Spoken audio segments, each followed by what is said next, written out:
Hi, my name is Sean Bjork, and our role is to serve as the independent investment fiduciary advisor for your organization's workplace retirement savings program. So, what does that mean in English? Our job is to help you make the most out of your workplace retirement savings plan, to provide advice, guidance, and education, and support the important decisions being made within that plan, and also beyond, right? And in the spirit of that, today's topic and thanks for joining, is pre-framing retirement. So, what does that mean? What are our goals for today? So the goals for the conversation today are going to be to outline at a very high level the important decisions that really need to be made, beginning in your peak earning years and as you approach retirement. So, if you're new to the workforce, these things may not be on your radar, but certainly a great topic to be aware of. If you're getting really close to retirement, these are going to be more and more important. So, with that in mind, we're going to dive into some slides. I've got some compliance approved notes here, so bear with me, and I'm going to share my screen, and we'll go ahead and dive right in. We got a lot of ground to cover today. So quick bit of housekeeping on the screen here. You're going to see our web address on your lower right. Feel welcome to track us down. This is being recorded, so if you're joining the recording, that's a great way to get a hold of us. If you would like any of the follow-up material that we're going to reference in this conversation, shoot us a note and we'll send that off to you. Also, you can connect with your local HR team that'll point you in our direction as well. So again, thanks for joining. We're going to be talking about pre-framing retirement. And let's get started. So when we talk about retirement, we're going to really define retirement. What is it? We're going to talk about some survey data for folks who are in retirement and the things they wish they had thought about a little earlier to give you a head start. We're going to talk about some really nerdy stuff that's going to be the spending, investing, income planning, income protection, and then we'll talk about next steps. So let's get started first and foremost. What is retirement, right? What is this concept of retirement? And we'll talk about it in a minute, but it's really a manufactured concept. There's a lot of places in the world where the concept of retirement just doesn't exist.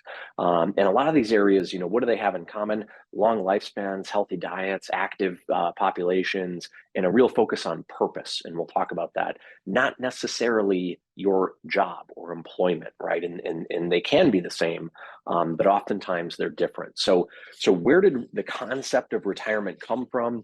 It actually came from the early 1880s. So in 1881, and I found this fascinating when we put the material together for this, Chancellor Otto von Bismarck put the idea of the first Social Security program in place to really drive older workers toward retirement.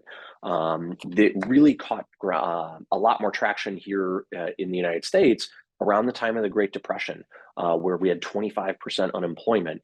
And workers were looking for roles. Folks who had been working in for quite a while were not leaving those roles, right? So Social Security and this framework and concept of retirement was invented.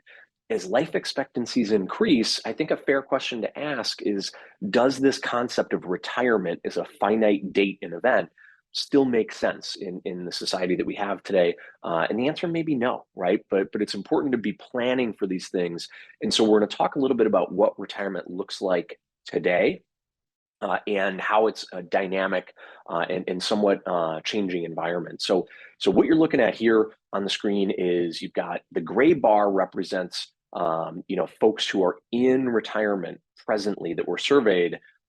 Do they think this is important? The green bars represent what the amount of pre-retirees who have thought of these things. So pretty important across the board. And what's interesting is to note that current retirees consider their finances, their health, their purpose, and family about equally important across the board, whereas pre-retirees really don't spend a lot of time thinking about purpose and family.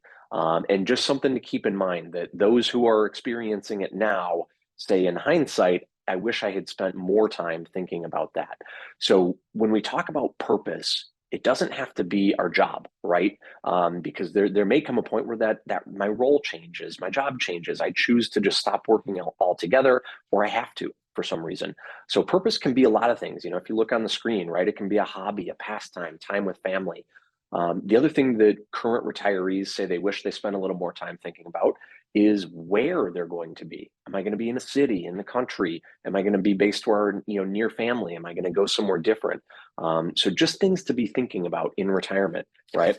Or maybe we all turn into hippies and buy a microbus and tour the country. I don't know. One of my favorite slides in the deck, sounds kind of fun, but just something to think about, that the idea of retirement is changing really as we speak, right? So what it means to you and what it means to you 5 years from now, or your peers or your family members, may be different.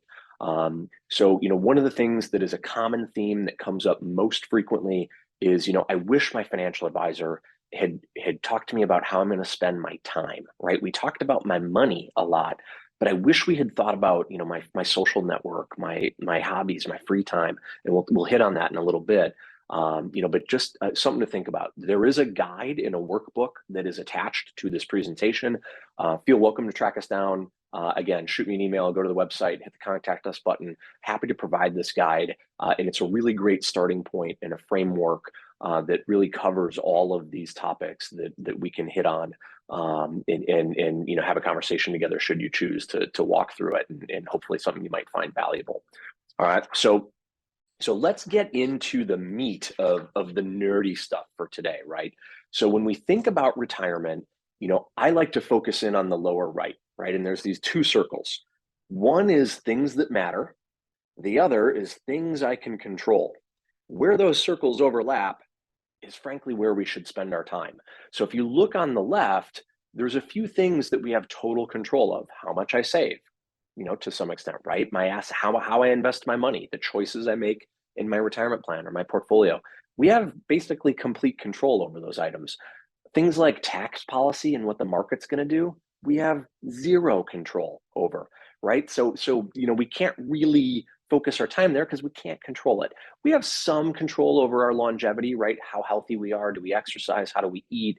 Our employment, we have some control over how long we choose to work, right? But certain events may happen that take some of those things out of our control. So again, let's focus our efforts on things we can control. So what changes in retirement? And we alluded to this in the beginning.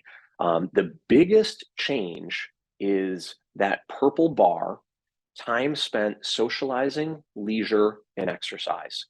Really essentially doubles and takes up that time we had spent working. So going back to the previous example, a lot of retirees wish that they had spent time thinking about and being intentional about, what am I going to do in retirement, right? Hobbies, time with family, my social network. So just something to think about, that is a really important change in the makeup of what day-to-day life looks like once someone chooses to retire. And again, it may not be, and if you look at the graph here, it's not like one date where that changes, right? Work kind of trails off, right? Maybe roles change, maybe I take a volunteer role, right? But it can be different. So, and as we look here, we can see that Americans are staying in the workforce longer, sometimes because they choose to, sometimes because they have to, sometimes a mix, right, of the two. So just something important to keep in mind, that, again, retirement is not this like one event.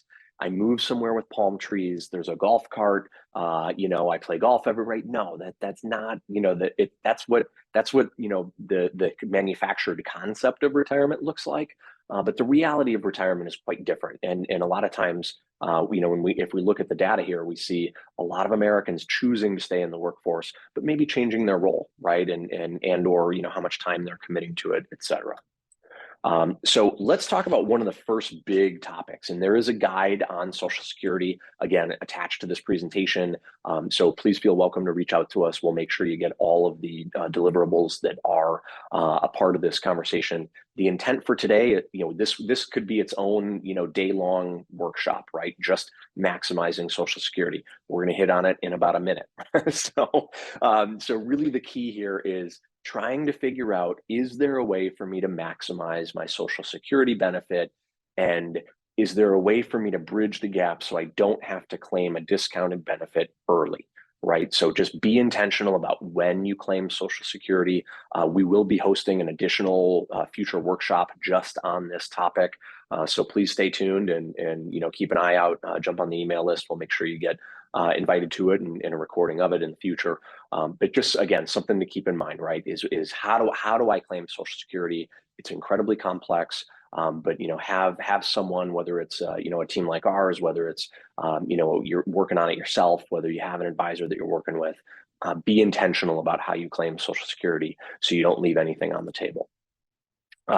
In terms of how we fund retirement, and we'll spend a little bit of time thinking about this, every bucket of money is not the same. They are not treated the same for tax purposes, for Medicare qualification purposes. So again, very important to be intentional about how we plan for our retirement and to be looking ahead so that we have the benefit of time to get our ducks lined up, right? Have a plan. So when we look here, right, how is my taxable account treated versus my Roth versus my pre-tax savings versus an HSA? Does that go toward my Social Security and Medicare surcharge? Let's make sure that we're being intentional and maximizing benefit. So really have a plan. And again, future topics, we're going to be diving in a lot of detail in these areas. So we hit a little bit briefly in the last slide about Roth. As a quick refresher, what is Roth? It is the exact opposite of pre-tax, right? Pre-tax, traditional 401k. I take my tax benefit in the current year. I deduct it from my taxable wage base in the current year. I pay ordinary income tax rates when I retire. Roth is the exact opposite. I pay my income tax today in the current year, and then I take it out tax-free. So in addition to my Roth money type being treated differently for Medicare and Social Security, there are also some benefits in terms of when I choose to save Roth versus pre-tax. So having a modest Roth bucket built up, even though pre-tax tends to be most efficient and make the most sense for most Americans, having a modest Roth bucket built up can really increase your flexibility when it comes to retirement income planning, because you have this bucket of money that you've already paid taxes on that you can take distributions on in the future without affecting your taxable wage base. So really powerful stuff. And again, have a plan, right? That's really the key. If you have time, if you're in your peak earning years, you're tuning in and you're considering what your strategies are going to look like moving forward. Building up a modest Roth bucket does certainly make a lot of sense for a lot of Americans. So we've talked about having a plan, right? So what does financial planning look like? What does it mean to work with a financial planner? So, you're looking at some output here that would be part of a standard financial plan that we would produce, right? Different planners are going to produce different deliverables. And our goal here for today is to just inform you, what would it look like to work with a financial planner, whether that's, us or somebody else. Or whether you want to do it yourself, right? You may decide, hey, I can, hop online and I can figure out all the software and I can do all this stuff. So our goal is to just, help you decide which path is right for you. So, what does it look like? Well, financial planning is going to cover everything from your income planning strategies. How much income protection or life insurance do I need for my family if something were to happen to me? Disability income strategies. What does my retirement income picture look like? Am I on track? How about saving for certain goals, right? A vacation home or a big trip, children's education or grandchildren's education, leaving a legacy. All of these different things are important to bake in. That's what a financial plan is going to do, is give you one holistic, big picture. Am I on track? Do I need to change course? And if I do, what do I need to do and in what order do I need to do it? It's really that simple. It's a roadmap for your finances. So what should you expect to pay if you're going to work with a financial planner? These are your national averages. These come from eMoney. So they're the 800-pound gorilla in the financial planning software space. For a simple plan, you're looking at about $250 an hour, about $1,500, $1,400 to $1,500 is a one-time deliverable, or an annual subscription of about $150 a month. And so the financial plans are dynamic, right? They're always changing, so they're always being adjusted. So, don't consider this like a one and done type event. A lot of folks are going toward that subscription model so that they have access to ongoing adjustments, coaching, guidance, all that kind of fun stuff. The more complex a plan, do I have trusts involved? Do I need an estate, planning attorney? Do I need, more complex strategies involved? yeah, then you're going to be looking at a potentially more expensive outlay for a financial plan. But big picture, this should give you a rough idea of about what you would expect to pay for, again, the average financial plan. So, a somewhat modest investment to bring everything together and have a game plan moving forward. And again, whether you work with us, whether you work with, somebody whom you have an existing relationship with, or whether you choose to do it yourself, our goal here is to give you a rough idea of what that would look like. Should you choose to work with us, we do discount our planning fees as a result of the relationship with your employer. So certainly something to consider, but that's not our goal for today. Our goal is to outline what it would look like and to help you make an educated decision. So as we talk about spending in retirement and planning for spending in retirement, especially if you're going to try and do this yourself, it's important to consider that it's not linear, right? So we call this, nerds like me call this the spending smile, right? So retirees, like right when they're retiring, tend to have the highest outlay. We're traveling, we're active, we're doing stuff, we're spending time with family. Then the spending sort of trails off, right? Maybe I'm a little less active, I'm not traveling as much, I'm not going as many places, and then the spending picks up again, as we get, further on, and that tends to be, more healthcare related, frankly, right? So just something to keep in mind that it is non-linear. It's a little bit dynamic, and it does tend to look like that smile shape. Long-term care is something that a lot of retirees wish they had thought of earlier. So that's something that we wanted to bring up. And it's important to note that doesn't mean you have to run out and buy long-term care insurance, right? There's different ways to tackle long-term care should it be needed. Family can step in. That does tend to be the most, popular is probably the wrong word, but the most common way is that, family steps in. You can spend down savings, home equity. There is dedicated long-term care insurance. One item I will note that does not often get thought of, and you may want to consider because it is a little bit more efficient, is there are long-term care riders that can be attached to life insurance. That's something that, whether if you're working with if you have a life insurance agent or advisor or broker, that could be something to ask about. Hey, is there a rider for long-term care that we could put onto my existing policy? Or if you're, choosing to work with us, that's something, we can walk you through as well. But just a strategy, but there are lots of different strategies to consider when it comes to long-term care should the need arise. All right, let's shift gears. We're going to talk more about investing in creating a paycheck once we are in retirement or nearing retirement. What's that going to look like? So I'd be remiss, however, if I didn't point out what you're looking at on the screen. We've had a lot of market volatility lately. There's a lot of talk about, recession. Are we in one? Will there be one? There's a lot of uncertainty in the geopolitical world that exists today and in the financial markets. And I show this slide. You see all the gold bars or yellow bars are recessionary periods. The red line is the S&P 500 since 1926. And if you look at the events on the slide, World War II, the Great Depression, Vietnam War, the Gulf War, energy crisis, the COVID pandemic, the Great Financial Crisis, tech bubble bursting, every one of these events was a reason at the time to sell, right? And it seemed like this was it. And this time it was different.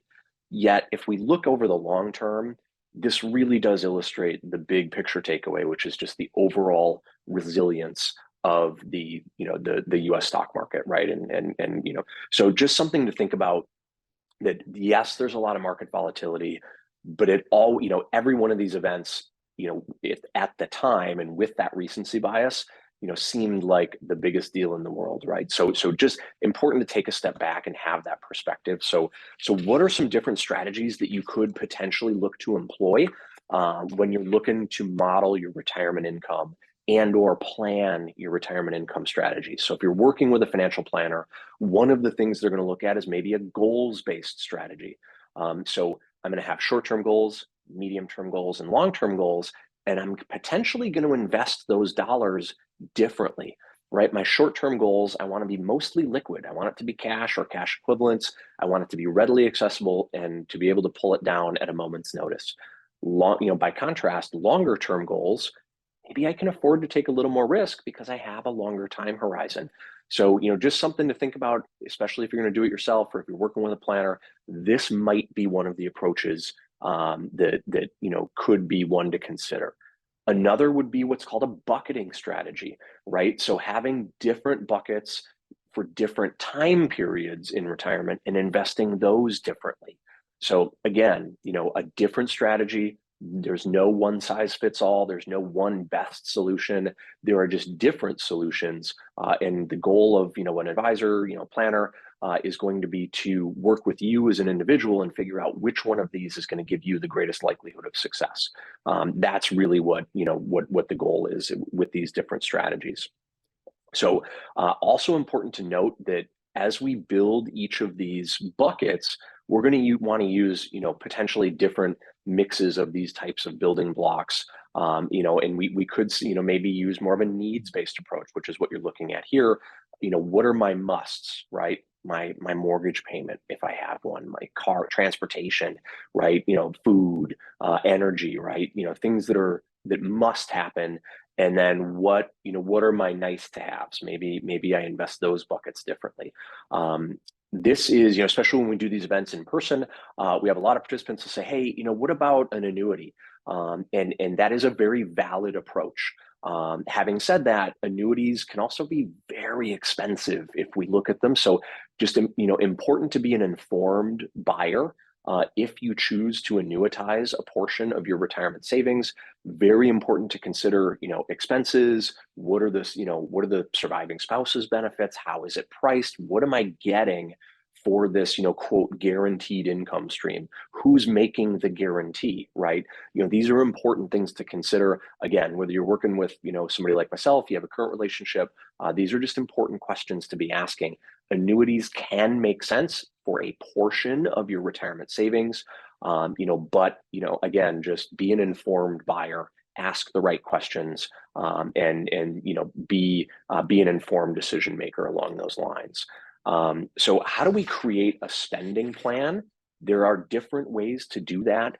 The old rule of thumb of, hey, I'm going to take 4%, I'm going to spend it down every year. Well, okay, that works in a vacuum and that works academically.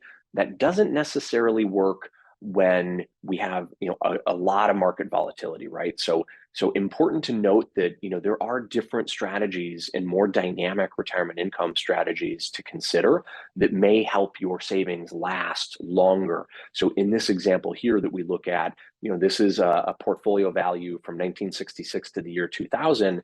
It assumes that the investor was pulling down a flat 5% a year. If they just stuck at that level, they ran out of money when they were 90, right? If they had a more dynamic approach, that money left a legacy for their family and loved ones. So a big difference, right? So just important to consider, again, if you're working with a planner, what type of strategy are you going to use to create that retirement income paycheck?